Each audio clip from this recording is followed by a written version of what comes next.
Kagulat World. Alex Ayala ginulat ang buong mundo nang tuluyang talunin si Ariane Hartono ng Netherlands sa ITF Great Britain. 6-2, 6-2. Hindi lang simpleng panalo ang ipinakita ni Alex, malinaw at dominante ang performance niya mula simula hanggang dulo. Agresibo siya sa baseline, mabilis sa footwork, at kontrolado ang nerves lalo sa mga crucial points.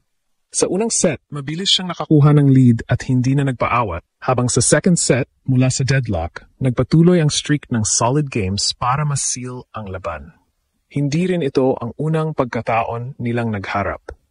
Sa head-to-head record nila, mas pabor na ngayon kay Alex na malinaw na nakaka-adapt sa estilo ni Hartono. Ipinapakita nito na hindi lang swerte ang panalo, may malinaw na strategy at preparation sa bawat shot at bawat rally. Sa bawat laro, kitang-kita ang clinical at matalas na tactical approach ni Alex mula sa unang serve hanggang sa decisive returns at malinaw ang focus niya sa execution ng bawat point. Ang panalong ito ay malaking boost sa confidence ni Alex, hindi lamang sa scoreline, kundi sa buong mindset niya bilang rising star. Para sa Filipino tennis, isa itong malinaw na patunay na ang mga kababaihang Pilipino sa sports ay may kakayahang makipagsabayan sa pinakamataas na level ng international tennis.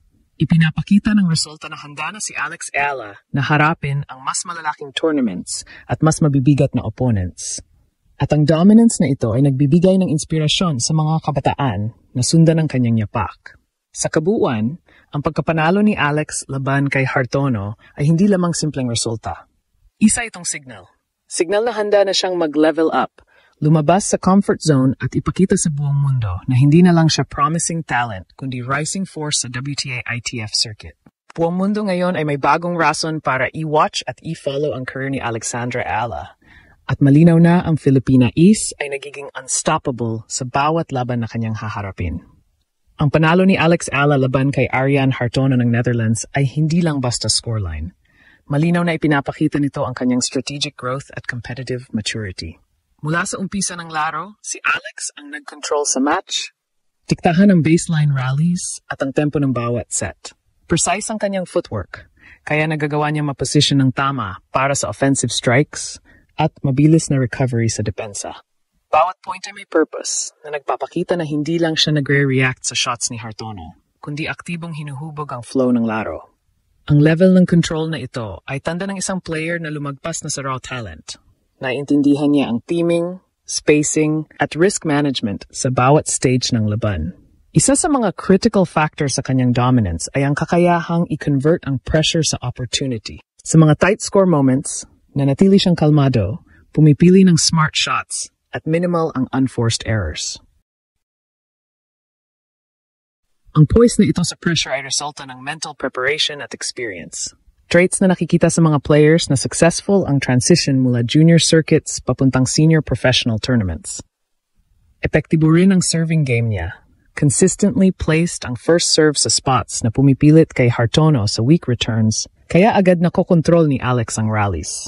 Ipinapakita nito ang kanyang versatility, gamit ang serve bilang offensive weapon at setup tool para sa susunod na points. Kapansin-pansin din ang adaptation ni Alex sa playing style ni Hartono. Alam niyang pabor si Hartono sa long rallies at varied shots, kaya strategic ang pag-adjust niya ng positioning at pace. Gumamit siya ng mix ng deep, penetrating shots at angled placements para mapalito si Hartono at hindi makahanap ng rhythm. Ang kakayahang basahin ang tendencies ng kalaban at mag-adjust ng tama ay tanda ng analytical approach sa laro. Kasabay ng aggressive baseline strokes niya ay smart court coverage para hindi ma-overexpose sa extended rallies. Dahil sa combination ng offensive pressure at defensive awareness, nagawang i-dominate ni Alex ang parehong sets ng malinaw. Ang panalo rin ay nagpapakita ng confidence at leadership ni Alex sa court. Siya ang nag-maintain ng initiative sa buong laro, nagpapakita ng self-belief at malinaw na understanding ng tactical plan ng coaching team. Mahalagang trait ito para sa mga players na gustong mag-establish sa international stage dahil nitong sustain ang performance kahit laban sa experienced opponents. Sa pamamagitan ng pag-control sa narrative ng match mula umpisa hanggang dulo, malinaw na mensahe ang ipinapadala ni Alex. Isa siyang contender na kaya mag-perform sa mataas na level under pressure. Sa mas malawak na perspektibo, ang victory na ito ay milestone sa career ni Alex Ayala. Higit pa sa ranking points o accolades, ipinapakita nito ang consolidation ng skills, strategy at mental toughness niya. Makikita ng observers ang alignment ng technical capabilities, court intelligence at psychological resilience niya. Para sa Filipino tennis community, malinaw na patunay ito na kayang lumaban ng homegrown talent sa international courts.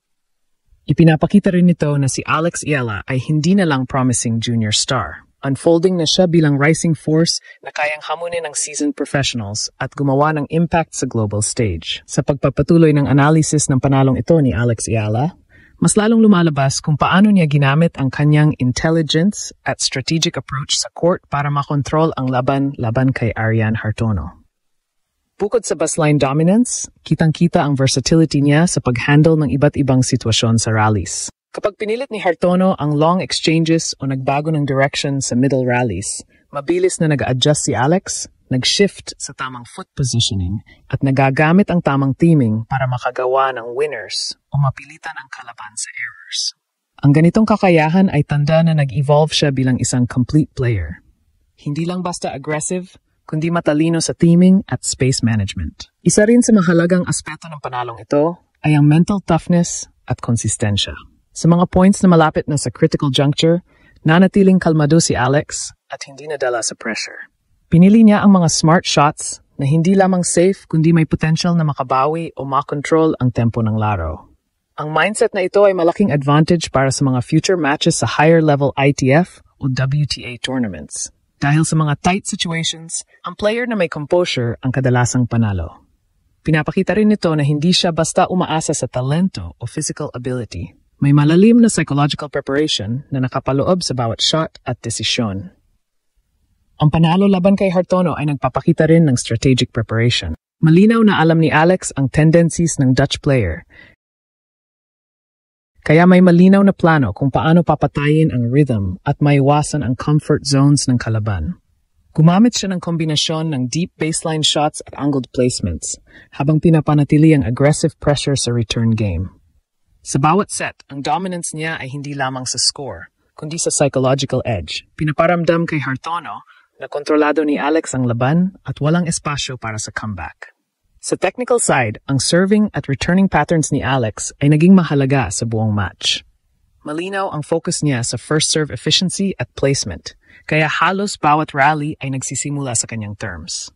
Kasabay nito, ang returns niya ay consistent at agresibo, kaya hindi mahanap ng rhythm si Hartono sa bawat punto.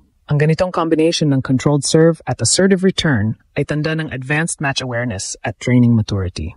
Higit sa lahat, ang panalo na ito ay nagbigay ng malaking boost sa Filipino tennis community.